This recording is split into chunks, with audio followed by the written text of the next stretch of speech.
Hello, I am Paula Bennett and welcome to my New Zealand Herald podcast, Ask Me Anything.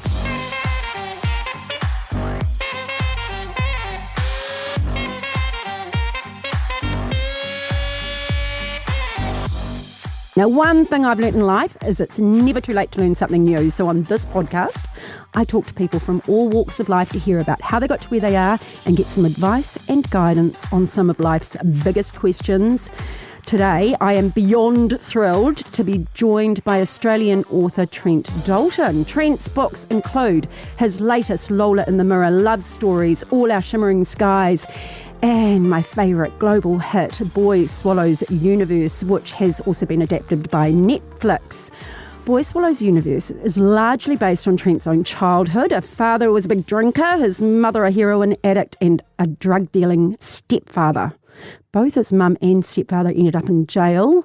Trent's books have a similar theme. They deal with hard topics, but written in an uplifting and hopeful way. After a sellout last year, Trent is returning to New Zealand for this month's Auckland Writers Festival, and he joins me now. Hi, Trent. Paula, it's a joy to be here, and thank you for that beautiful intro. Can I tell you one really beautiful thing you said about my dad? You didn't call him a drunk. You called him a big drinker, and that's a really beautiful, generous thing. That's a real sign of your quality. It's a big deal. Like sometimes I'm forever trying to remind people, like, please don't just give these people I love just adjectives, and it's just like, yeah, that's an absolute fair thing. The beautiful man was a big drinker, but you know what I mean? Like it was that I just get very touched when people take time to sort of word things that way. So thank you. Well, and the no judgy thing, right?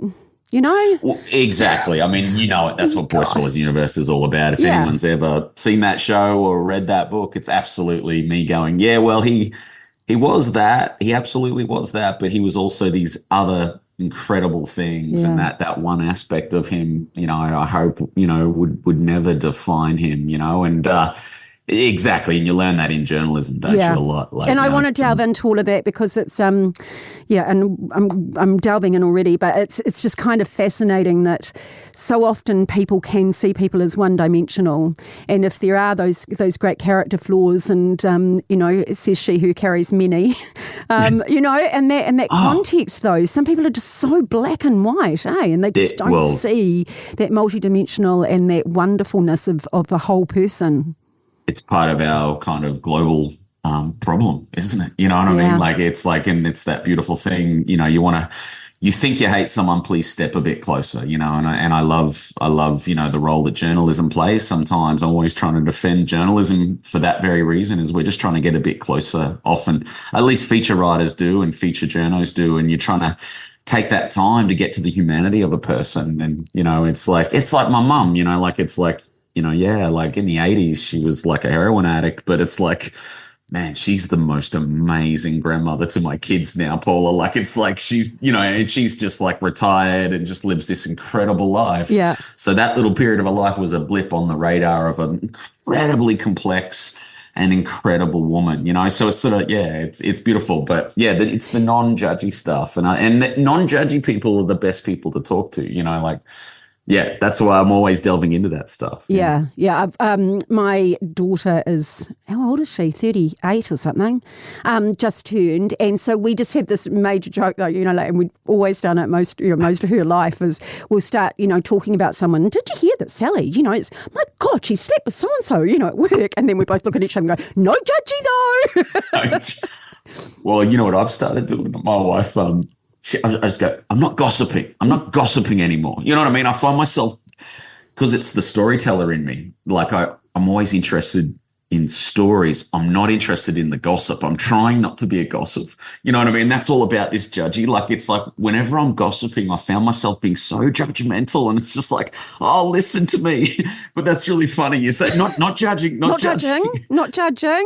And I was actually we're just going to let this sort of go where it goes. I was with some beautiful young men that I may be related to, and anyway, we were sitting at a concert, and they were talking, and then they were talking about some woman that one of them might have slept with the night before, and then they're like, and she just knocked on and I heard one of them call her a certain name, and I just went, right. I said, we call it free loving. Isn't it great that she was strong enough to know what she wanted? That's cool.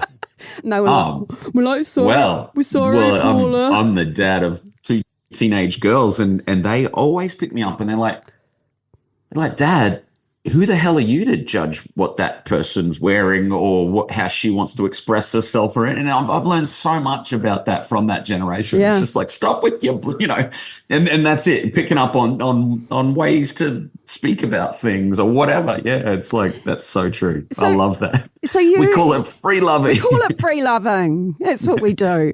Hey, so Boy Swallows Universe, I mean, it's just, I love the way you say it might have taken you a year to write it, but actually you'd been writing it for 37 years, at the time. Sure. Is that you just, because it's your story, right? Oh, Paula, I was writing that book at 12. Like I genuinely believe I was sort of secretly stepping into that world at 12, even when I was, at times deep inside moments that happen in that book, I felt weirdly conscious of how special it was, even though it was dark. You know what I mean? Like I'm saying you're going up to Boggo Road Women's Prison to see your mum and you're aware of how special it is. You know what I mean? How different that is. I just remember being very conscious that I was leading a life when I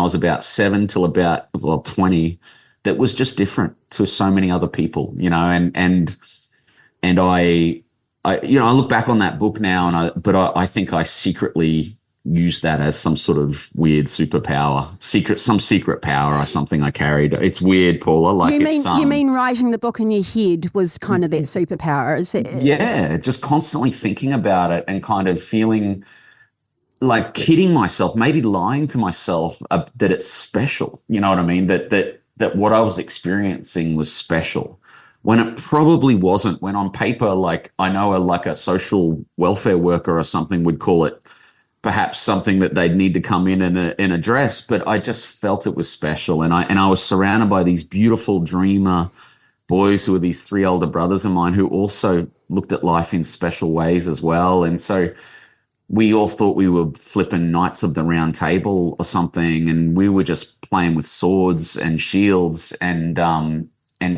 of feeling like we were just, on our own little adventure. It's just that our adventure happened to feature like heroin dealers and prison and big drinkers, and it was sort of, but like for me, it is so true. Like I was really crafting that thing and just clocking things, even unconsciously. And it was so weird that at 20, I'm like 40, I'm turning 46 tomorrow. And,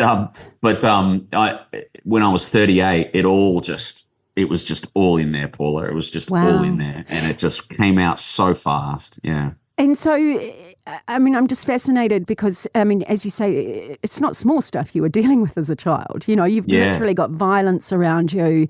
You've got drugs. You've got, all of that. So what do you think sent you on, do you think education kind of sent you on a more positive path? Or, because there must have been some choices in there that you could have gone down a similar path. Many of those in prison have come from parents that were in prison, you went down a different path. Was it education? Was it the love of writing? Yeah, absolutely. And education, love of writing, love of reading, all wrapped up in this one word, storytelling, and this is, I have this I bore people with my addiction to storytelling. It's quite a problem. Like I've just written a book. It's coming out like in October. Late September, and it's all about my addiction to storytelling and how the ways in which that can get in the way of love and really important things like parenting and being a good husband and all that. But it was so powerful when I was 12, my love of storytelling, and something that was absolutely fostered by these these people who were my parents who, absolutely in the 80s had their demons, had their stuff to process.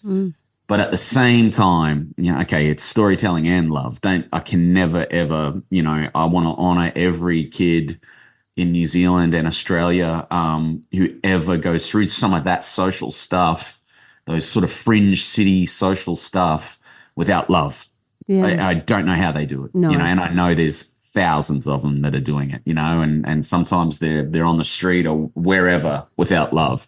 The Dalton boys, the four of us had love in spades, largely coming from, our mum and our dad and for all their demons, but they had a love of storytelling. And so they're going, like, my old man read it's all in that book. Yeah. Like the kid, Eli, opens up the door and he's like, sees his dad's mountain of like $2 paperbacks that he's gotten from the local Lifeline, and that's true. Like my dad was as addicted to stories as I am today. And he was almost like going, I think he was secretly always sort of saying to me, like, I just think he was always winking at me, like, isn't this? I remember once he turned to me and goes, he's reading an article. And it was like in our local newspaper in Brisbane, the Courier Mail. And he looked over me, he's having a durry, and he looked across at me. He was like, and he just goes, well, we're below the poverty line, it looks. And he was like laughing about it. And we were both laughing about it, that like we were officially, in poverty.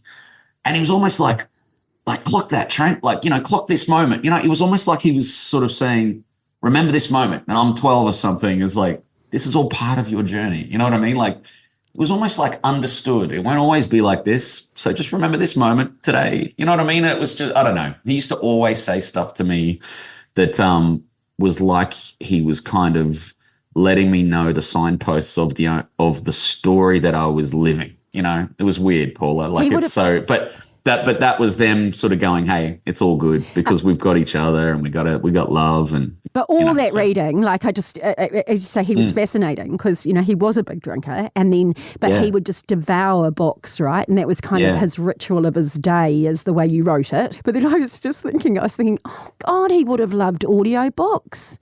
Been drinking too much and your eyes start going a bit blurry, all you have to do is listen. Oh, stop. Oh, you're giving me chills. That's a really thoughtful thing. Like, he's not with us anymore. Like, he died of emphysema.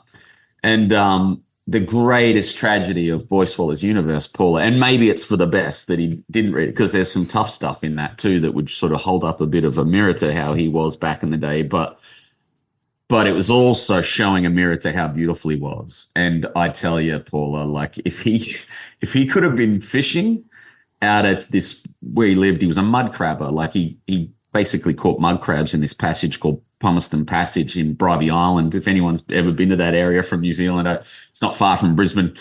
And it's him out in a tinny, listening to his son's audiobook as he's fishing, and that might be just his dream. And but yeah, the great tragedy, like, you're getting me emotional even just you talking like that about him, because the great tragedy is that I go into bookshops now, and these little they have these top 101 book sort of lists over here in Australia, and I think New Zealand has them as well. And go into Dimmicks or somewhere and they'll have the top 101, which means you could randomly find your book next to my dad's favorite book, Lord of the Rings. You know what I mean? Like, so like Boy Swallows Universe could easily find itself sitting on the same shelf as Tolkien, and because that doesn't often happen. Dalton D, Tolkien T, I don't often get that close, but in those, and I just, if I could have the time machine, I'd grab Dad, we'd probably go fishing, we'd have a beer, and then we'd go to the local Dimmicks and I'd go, check that out. Yeah. Check that out, Dad. Can you believe that? That'd be quite a thing. For all your storytelling and for all of your intellect, the one thing you don't know is what does happen when we die. So maybe he's been in there and had a look, and maybe he is sitting out in that boat. You just don't know, do you? Oh, it might be he might have found his happy place or something. But Stop it. If there's silence here, it's me fighting tears. Anyone listening to this, okay? Thank as you. you That's say, a beautiful thought. That's a really beautiful thought. as you say with the book, it's not just your story, right? You know, like, I mean, you lived it, you wrote it, you had a bit of imagination and fun with it, because you sort of say it's probably about 50% fact and 50%, you know, your wonderful storytelling and bringing some colour into that. But so you would have had to have given some thought to that, right? Especially for your mum, you know, your brothers, you know, like it's a lot. Oh, it's huge, and I still have thought. Like it's the one problem with Boy Swallows Universe. If it's the impact, the unexpected impact that the book had. You know, like I'm telling you, it's been a dream for me, Paula. It's the best thing that ever happened to me. I think it's the story that I was put on this planet to write. I really believe really weirdly and deeply about it, and it's brought unbelievable things. But I'm constantly checking in with my family members and going like, you know, did I do the right thing, or did I do it correctly, or did I give it the honor that it deserved, you know? And which is why, like first off, it was like wrote the manuscript, and, you know, I wrote it as if no one was going to read it. It was such a wild, strange book anyway. All that elaboration that you're talking, the other 50%, which is my dreams and my weird thoughts, and, you know, a lot of that stuff. There was a red phone beneath our house and all that stuff that was real, but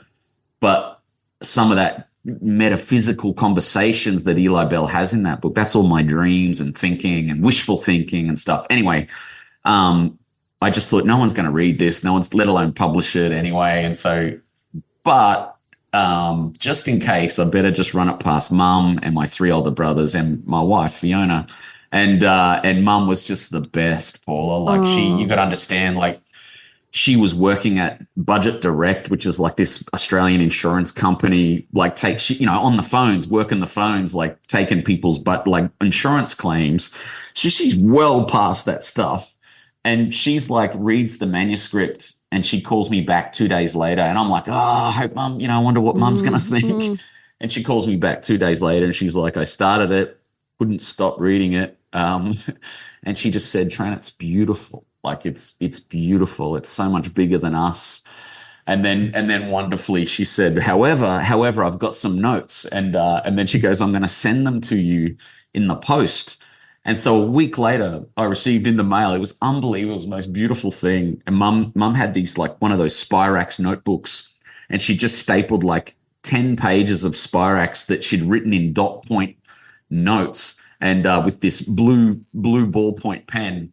And it just said stuff like page 152, 5 kilograms of heroin didn't cost that in 1986. Like, yeah, like just the wildest things. And like page 250, we never would have eaten lamb cutlets in prison. It was always lamb 4/4. Like, it was just the most amazing, like, you know, you could never get that kind of precise knowledge, you know, except from a person who'd lived that story. So none of it was, can you please not write about me that way, or anything like that? It was just her fact checking your book. I was totally fact checking. No, well, let me tell you about what she said, Paula, about that other stuff. She said, she didn't say it like, you know, this is me. I've crafted what I'm about to say over the course of 6 or so years, but this is essentially what she said.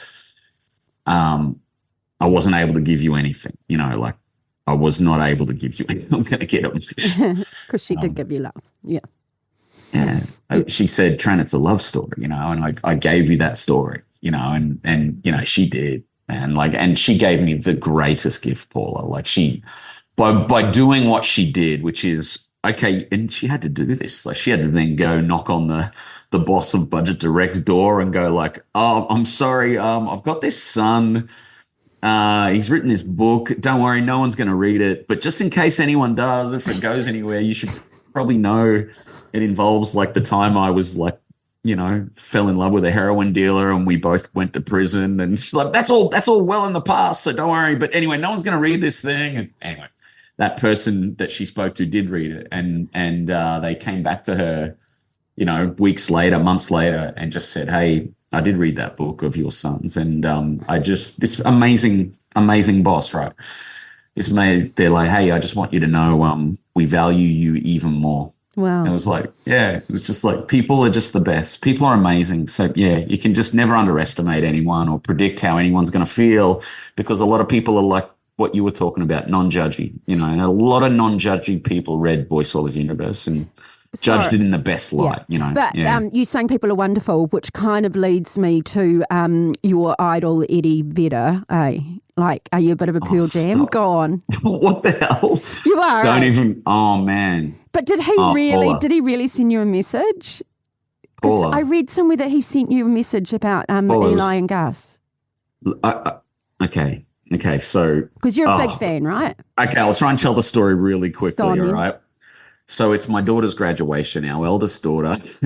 I'm getting chills even thinking about it. Our eldest daughter, I am as deep as a Pearl Jam fan as Pearl Jam fans get, right? Yeah. And they do their great sort of South Pacific tour. They play 2 shows in New Zealand first, and I know they're coming across, and I've got fan club tickets to the Gold Coast show, which is 1 hour drive from Brisbane, my home city. Then we find out 2 months later that it's the same night as my daughter's high school graduation. My daughter is incredible, Paula. She just goes, Dad, we're going to Pearl Jam. Forget my graduation. I'm going, no, honey, that's really sweet. And that's very rock and roll of you, but you've got to go to your high school graduation. And it turned out it was amazing. We're at that graduation and we're sitting around this round table and someone slides me a mobile phone, right? These friends of ours who we would have been with if we went to the Gold Coast Pearl Jam show, slides a phone message across that says, Eddie Vedder just gave a shout out to Eli and Gus Bell, the 2 brothers that are essentially the Dalton boys, me and my brothers, in Boy Swallows Universe, the heroes of Boy Swallows Universe. And he said, what he said was, this song goes out to 2 badass brothers that I've just come to know, the Bell brothers, Eli and Gus. And I nearly passed out, and my face goes white just as my daughter Beth is about to stand up and sing their high school song. And she goes, Dad, what's wrong? What's wrong? And I go, hey, honey, don't worry. This is about you. This is not about me and my stuff tonight. So I just shut my trap, and then we're driving home and someone's posted this thing online. And then I put this thing, right, Paula, I write this big spiel about how, man, I'm telling you, the first time they came out in 1995, they played same thing. They went to New Zealand. Eddie hung out with Neil and Tim Finn. Tim Finn nearly got Eddie drowned on this beach. The Finn brothers beach. It's this choppy beach, and Eddie nearly died. Yeah, they Finn do brothers Bethel's Beach is where the Finns go. Yeah. That's it. Yeah. They nearly ended the whole Pearl Jam dream really early. But anyway, he made it to Brisbane. Anyway, I sold mangoes for a day to make the $36 that Pearl Jam ticket cost me. I put this online and I told this story, and then I played this video where Eddie did this shout out. Wow.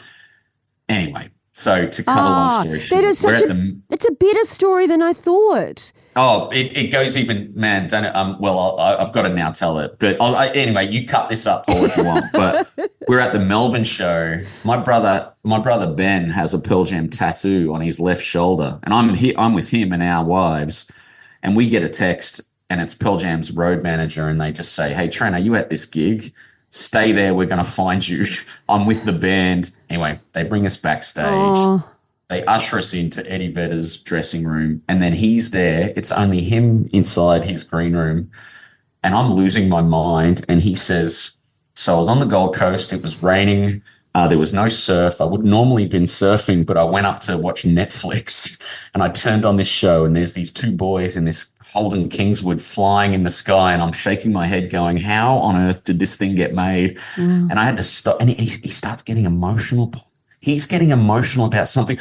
Like he is the last person I thank before in the acknowledgements of Boy Swallows Universe. I thank him before I thank just before I thank my wife and kids. And I had to stop it. He's getting emotional, and I go, Eddie, please know this, that if that story had a sequel and it got to 1991, because that book ends at about 1990, as it got to 1991. It would show the bit where the Bell brothers pick up Pearl Jam 10 and everything feels all right again. and he starts like getting teary, and then he goes like, you never know. And what he's saying is like, you never know what creativity does. You never know what the thing you've done might do for someone else. Wow. Anyway, I had love the it. biggest target. It was amazing. I'm sorry, Paul. Don't even get me started on Belgium. It was a great rabbit hole. I really enjoyed it. Okay, Trent, we're going to take a quick break, but when we come back, we're going to touch on some of those important messages and think about some of that advice. You know, like let's talk a bit more about love. Let's talk about that sort of multi-dimension and how it is.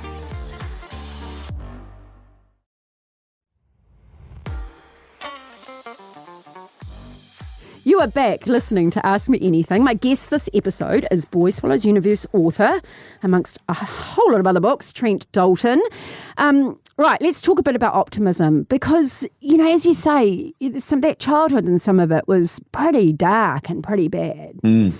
And yet you seem like the cup half full. Yeah, can you see the more positive than the negative? Is that where you come from? Absolutely. I'll put that on my license or my passport if I had to. I'd put optimist. But the critical thing, and I often get, sometimes my books get, kind of if there's a criticism about my optimism, it's the sense that people think there's some naivety to it, and I have to always remind people, please go easy on the optimists, because often their optimism has come from the darkest places, and holding on to the light is all they can do. You know what I mean? Otherwise, they'll never get up. You know what I mean? And it's like, I have this thing about always wrap your arms around the bubbly people, don't take them for granted, because those bubbly people are often battling some cracks, and they've crawled out of some stuff.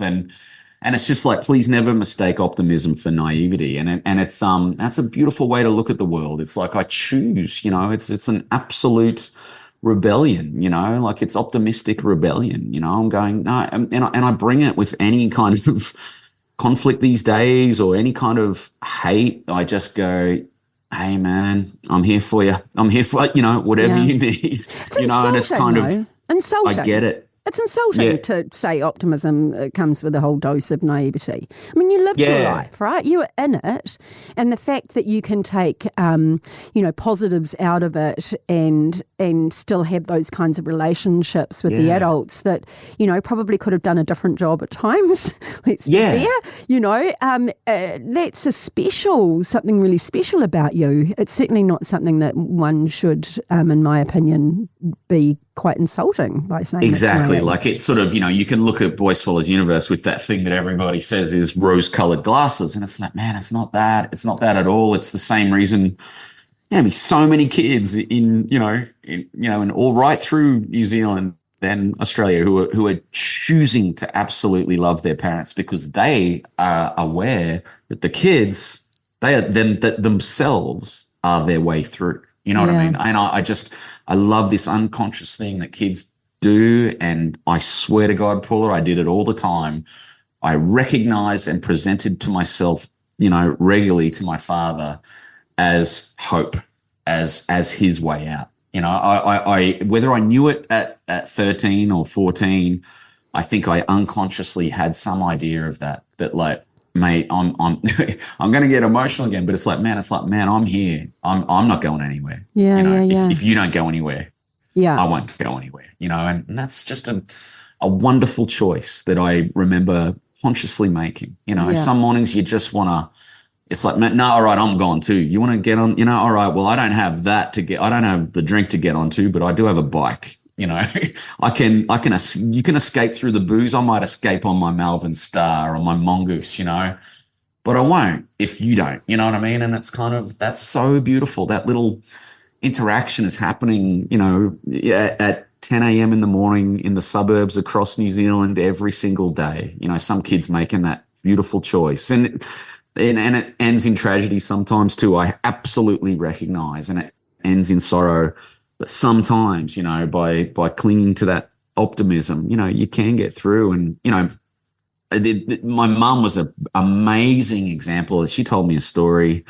It's the most harrowing story, but she was like, there's things in Boy doesn't even tap into the stuff my mum survived, Paula. Like, I'm talking like the worst kind of domestic violence with, this other man she met and later in life, and incredibly hostile, horrific stuff. And this person in question kind of has become kind of the villain in a lot of my books, really, I think now. Anyway, the thing she always says in her darkest hours, and I'm talking nearly dead hours, was an absurd notion that there were things that are going to happen to her sons that would be worth sticking around for. You know, man, it's just like, what an absurd notion. Just a blind faith in love, you know, and strength, and just sort of, you know, but that's a choice, you know. It's like, it's so, you know, and it's just like, anyone was to call her naive, I'd just like, please don't say that. That's a naive. If it is a naivety, well, it's the hardest one naivety you could possibly get, you know. And anyways, that's what I just love optimism. I just think it's an incredible thing. And look, we all, you know, look at this world we're in, you know. And it's like, you have to be optimistic to get up and get through your 8 hours a day, you know. It's like, but you do it because you know that there's absolutely wondrous things that we keep, you know, we're often forgetting about the wider world and the outside world and the world inside our little homes, you know. It's like, there's always magic inside my kitchen on a daily basis. I just like, that's always worth getting up. That story about your mum is equally extraordinary because, you know, sometimes it's survival and sometimes it's I've got to get up again tomorrow because, you know, the boys need breakfast and I've got to be, you know, I've just got to be doing. And so that's kind of, as a mum, that's my lot in life. But that story you just told, that's her having hope. Like she can see a better and a brighter future somewhere in that hideous, you know, violence and darkness, and that makes her extraordinary, you know, because most people are only in survival mode at that point. Well, whereas I dare say, my mum's always been fascinated by psychology and stuff like that. She studied that and like, but I dare say some of that thinking, I'm only guessing here, but I would imagine that's the type of thinking you have when you're in prison, I would imagine, when you've got nothing but your thoughts. You know, I would imagine you got a couple of years to think about stuff. You know, you might come up with thoughts like that, you know, that would help, you know, that would be really helpful. Yeah, the problem is, of course, there'd be other thoughts that would creep in as well, which is why I love this thing that hardened like criminals who have done huge amounts of time, largely men, like, and, you know, I'm talking the worst kind, they will always say that a mum who's doing time in prison does a harder lag than some joker who doesn't have kids who's doing 30 years. Yeah. That mum who's doing 3 years is going to do harder time. And it's all based around love, you know, because she so desperately wants to see her kids, you know. It's like, I'm fascinated by that, you know. I'm just fascinated by that, and the strength that takes to not fall through the cracks, you know, in a situation like that, and the lessons it gives you, you know. And it's like, that's all my optimism is wrapped up in a bit of that as well. Like, it's just, how could I not be optimistic when we got the great second chance, you know? Like, my whole family got this beautiful second chance in many ways, you know, by sort of just holding on and getting through the 80s and the 90s. And it's like, okay, well, let's make the 21st century nothing but light, you know, if we can. Yeah. And the way that you parent and that sort of opportunity to raise your own family, right? Like, that's just such an absolute privilege and so special. Well, that's that you've zeroed into my greatest thrill about parenting and my greatest challenge, because I'm one big overcorrector. You know, have you heard that thing where people say we undercorrect, and through generations we undercorrect and we overcorrect. Someone undercorrects and then the next generation overcorrects and that person undercorrects, and it's like, well, I'm in my overcorrecting phase where I go too far. You know, like I'm sort of need to remember to remind my daughters about resilience and their own independence, and not trying to just do everything for my kids, because, you know, it's just like I'm trying to give them things that I might have missed out on. And, you know, and they're so brilliant, Paula. They'll stop me and go, "Dad, I know what you're doing." They see it. You know why they see it? Because they saw it on Netflix. Like, they watched it on Netflix. They watched the journey. Like, they're like, "I know what you're doing. You're doing that thing. Like, you're overcorrecting for the Netflix thing. Like, you're, you know, whatever." Like, you know, for what they saw in that show, in that story.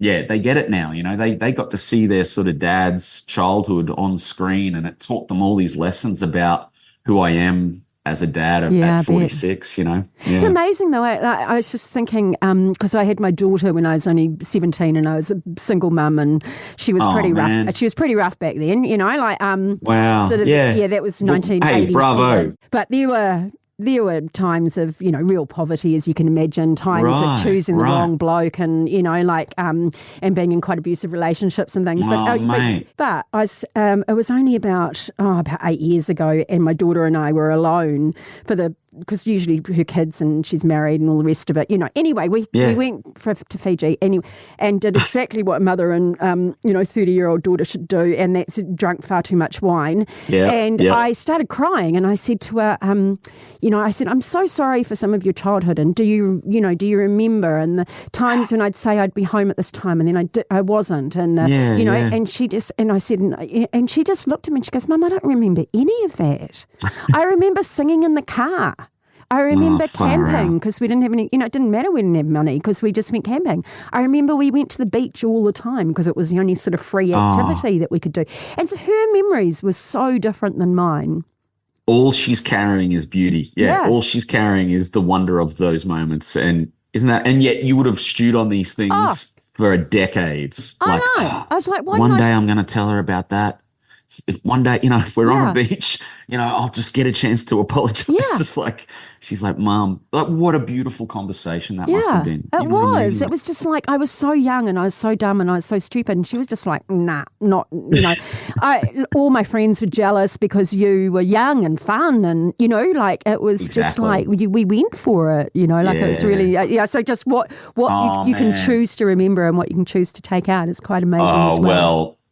Okay, well, this is, Paul, that's so powerful. And I have to always do it where it's like, is why I said that thing at the start when you said big drinker. Honestly, that's why it's so important to me to kind of squeeze those things in where I go, I know that I wrote about those bits, but it would have been a boring book to write about all the times my old man was waiting for me after school, and he wasn't on the terps and he was just helping me with maths, because that's a huge part of his fathering, and as a single parent, raising 4 boys on his own, with a lot of demons and just powering through and exactly the waiting in the car and all that. Well, it was brilliant fun sometimes because we were playing I Spy or whatever, or, it's like, yeah, you're so right. And, hats off to your amazing daughter though, just to see it that way and just go, hey man, she was part of an adventure with her amazing single mum, and just like, look how beautiful it all turned out. Now you're like this broadcaster and you're doing these podcasts and like,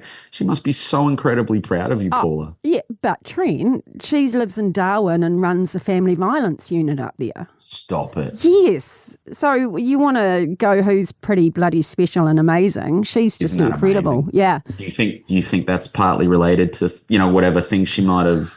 Look, she studied social work and then she's worked in all different areas. So I'm not surprised she went down the caring route, like she just had, just caring, unbelievable. She's run sort of child abuse agencies to protect kids and all sorts of things. So it's just in her heart, right? Wow. Yeah. I cannot even imagine what you must. Yeah. I just think. So we'll go proud of her.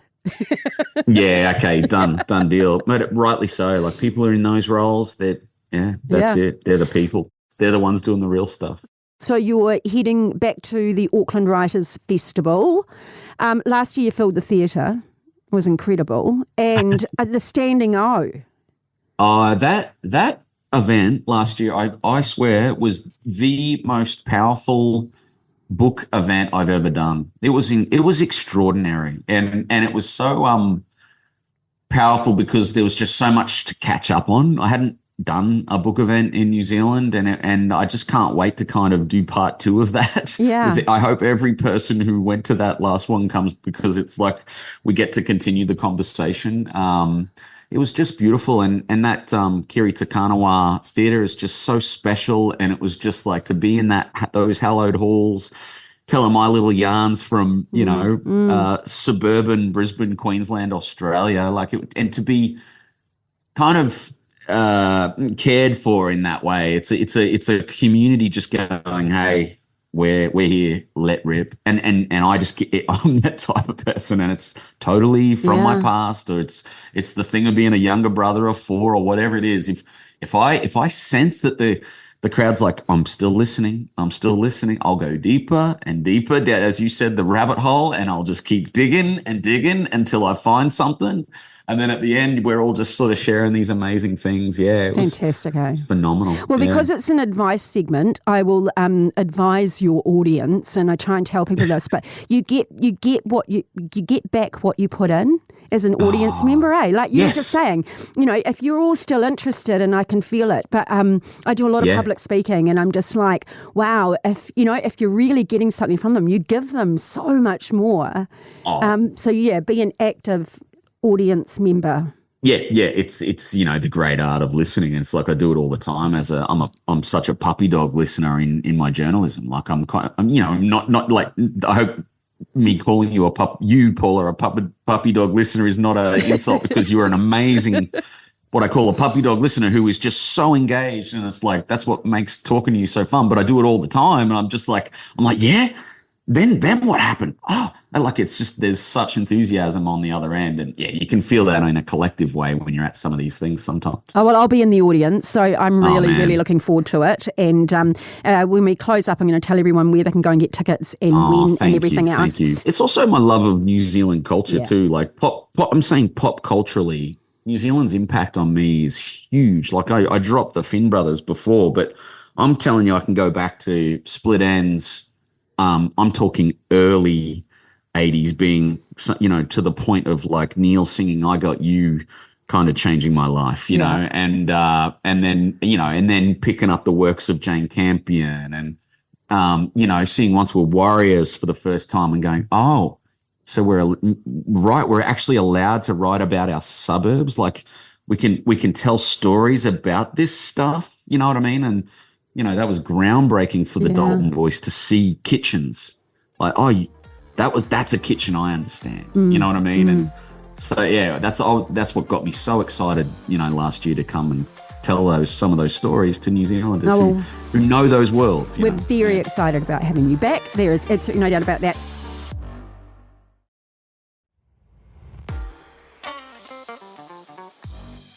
Okay, to finish this segment, I would love to know, what was the best advice you were ever given, and who was it given by? Shirley Adams, this incredible woman named Shirley Adams. She taught English at my high school, Brackenridge High, State Heights. She taught English at that school for like 30 years. She was one of those just, she is the school type English teachers. And I just distinctly remember her saying to me, like, one morning, I remember she's like, I would go to these classes sometimes, Paula, as like, that's where you relaxed, that's where you had your good times. You know what I mean? It was weird. Like that's the sanctuary sometimes. And you just wouldn't be doing the thing you're supposed to be doing, which is studying or taking notes. And anyway, she pulled me aside and she just said, I know why you feel the need to do this. Like this, to be this guy, this sort of slight smart ass kind of crowd pleaser, funny guy, whatever. But I read your assignment last night, and you can string a couple of sentences together. So if you waste that ability in trying to be crowd pleaser guy and Mr. Funny guy for the rest of your life, it will be an incredible waste. And I just, it very powerful slap across the cheek with a cold fish type advice. Yeah. But also a little bit of belief, from someone just telling you some things that you're not hearing. And to come full circle on that, she turned up to a talk I gave at my old high school, Brackenridge High, last year. And I wrote in a book. She turned 90. She's in a retirement home, and I just wrote in it, "Dear Mrs. Adams." It was this book I had called Love Stories, where I interviewed all these people about love. I sat on this corner, long story. Anyway, I was like, "Dear Mrs. Adams, all you need is love. All the Dalton boys needed was you." Oh, love always, Trent. And it was just this amazing sort of thing.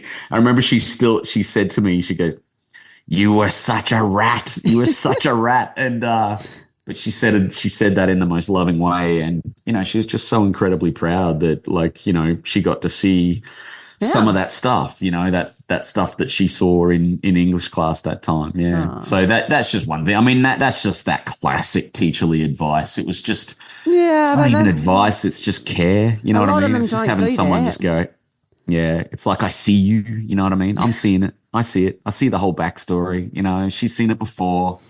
And just someone letting you know that they get the story, Yeah, absolutely. and that reminding you that the story doesn't have to end the way you think it's going to end.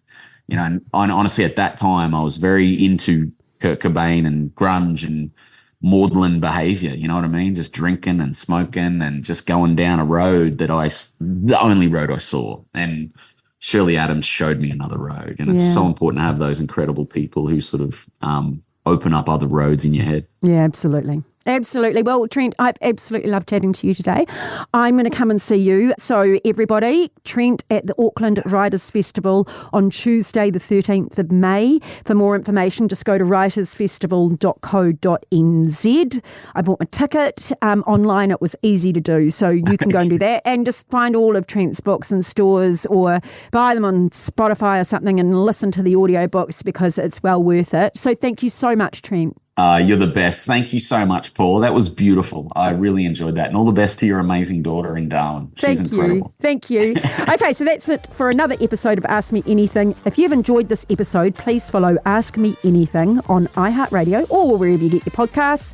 Make sure you check out some of our past fabulous guests while you are there. I'll be back next Sunday answering more of life's big questions. I'm Paula Bennett. Ask Me Anything. Goodbye.